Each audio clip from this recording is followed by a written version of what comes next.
F'Jannar li għadda, il-Gvern kien ħabbar li identifika żona 4 mili nautiċi l barra minn Dellimara bħala l-ewwel post fejn jista' jsir proġett ta' panelli tax-xemx fuq il-baħar b'kapaċità li jagħti 50 megawatts ta' enerġija nadifa lil grid nazzjonali tal-elettriku.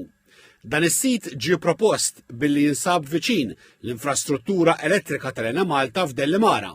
Madankollu fit-tnedija tal-proċess ta' konsultazzjoni biex ikun magħruf jekk il-privat hux interessat jidħol għal proġetti tax-xorta, il-Gvern kien qal li mhuwiex marbut biss ma' din iż-żona u jistgħu jiġu proposti b'nadi oħra. Il-Ministeru għall-Enerġija ħabbar li ġew ippreżentati lir-Regolatura Servizzi tal-Enerġija u l-Ilma, ir-REWS, 13 il-proposta minn investituri potenzjali, kemm lokali kif ukoll internazzjonali. Fi kliem il-Ministru Mirjam Dalli, dan ir-rispons jirrifletti l-potenzjal ta' Malta fl-enerġija nadifa u l-kredibilità li Malta qed tibni f'dan il-qasam.